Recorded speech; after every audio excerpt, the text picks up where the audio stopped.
So this video is about postmodernism, and it is a bit heavy on philosophy, and hopefully I'm able to give out the meaning of this soon enough. I mean, easily enough. I don't know why there's so much of philosophy here, but yeah, let's start with this. The phrase "Welcome to the desert of the real" was first penned down in the Matrix movie. The movie was written by two transgender women, and it's a wonderful, a case study on its own if you're taking media studies. So in the phrase "Welcome to the desert of the real" was also taken down as a book by this person called Zizek, and he wrote it about the September 11 attacks, about how our world has been shaped because of that one event, and we don't even know how much it's shaped and how we're revolving around that one event. It's a beautiful book, and also it is also derived from Jean Baudrillard, who is a popular postmodernist philosopher. I won't be talking much about the entire philosophical team, but yeah, let's get to that. Postmodernism basically started in the mid 20th century, around the 60s. There are artists and architecture, postmodern architecture, like the Sydney Opera House is one of the most famous postmodern architecture that exists, which talks about symbols and how it signifies our society, like how any particular symbol, like we can also take September 11 as a symbol on itself, and how it's signifying our world today, and how much we are affected by it without knowing that we're affected by it. Okay, so there is a truth in reality that does not exist. And to put this very, very simply in terms of Indian context, if people are familiar with the a Hindu philosophy of Maya, meaning that the entire world is a lie.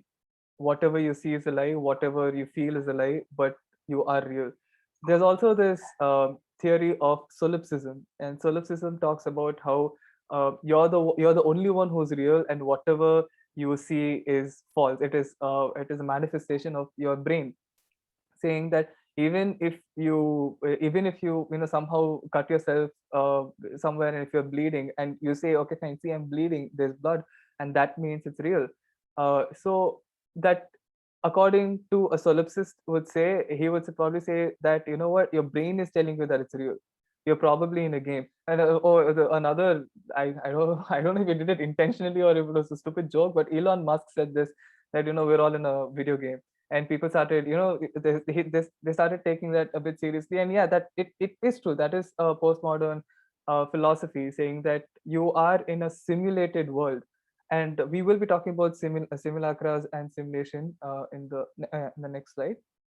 So simulacra is basically the concept of Maya. And again, simulation and simulacra are both the same, about how you are believing what you see as the truth, but it actually isn't. For example, if you are buying a product thinking, okay fine, this is what I need in life, but you are made to believe it, you don't even know you're made to believe it. This is in terms of business, what I'm talking about. So you are made to believe the realness of your either pain, your realness of the need of the product, and then you are buying the product out of your own will. So the concept of Gramsci's hegemony comes over here, that you are being manipulated without being knowing about it. But over here, this is in context of the buyer. Yeah. So Gramsci talks about how he gives an analytical view of how the industry is manipulating you. And simulacra and simulation, and Jean Baudrillard talks about, and yes, that is how you say his name. Talks about how you are perceiving that manipulation, and that manipulation is a simulation. You are made to believe that this is the truth, and you are believing it is the truth without knowing that you are made to believe it. That is it. That is the entire slide about what postmodernism is. And again, we are talking about a diabolical control, because see, some people are doing it and you don't know that they're manipulating you. Once you realize that you're being manipulated, once you get to that realization, it's kind of freaky to again, I don't want to say realize it, but that is the word. It is freaky to realize that you're being manipulated. All your actions are based on someone else's thought. It's like the butterfly effect. Yeah, so this is what they've been talking about for generations, like even in Christianity, which we'll be talking about now, how in the Gospel of Thomas, where you are made to believe that you are living in evil's land, about how eons are similar to angels. That's how I'm going to take it. The angels are good, but eons are just extra or extraordinary beings who are some good, some bad, and they. There's a movie where Eon Flux comes in. Yeah. Okay. So some are good, some are evil, and you are living in that evil world, and whatever you see around you is sin and is evil. And that is again a very similar philosophy to Maya, where but then in Maya they don't talk about how there's no good or evil, everything is a lie. That is it. You are either looking at it in truth when you realize it, or when you don't realize it, you are still looking at it as truth, but it is a lie. I hope you're able to understand this. And again, this is just a definition talking about epistemology, about knowing knowledge. And there's this phrase, you know something. There are some things you know, and there are some things you don't know, and there are so many other things you don't know that you don't know yet. Yeah. So this is what epistemological contradiction is. So that's pretty much the entire slide.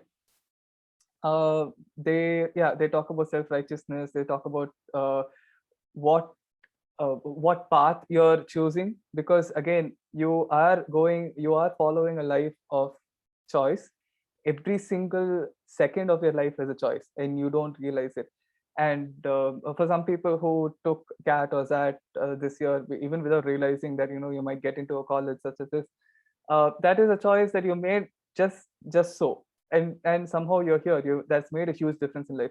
So every choice it has a drastic effect, and you need to realize that every choice has this drastic effect, and move towards life in a healthy and a good way. That's all I can say. Yeah. What does this have to do with postmodernism? Because the postmodern era, like I said, started off in the mid 20th century from the 60s, and before that it was a functional era, I'm going to say, or critical and functional era is going to come before that. Right before that, the functionalism talks about how you are consuming things because you need them. You actually need them. That is it. So after functionalism gets over, you're coming to postmodernism, where you don't even know you need them. You don't need them, but you're still striving so hard to work towards it. And this is what reality is. That's pretty much the entire point of postmodernism, and I hope this gets through. I hope it isn't complicated. Thank you.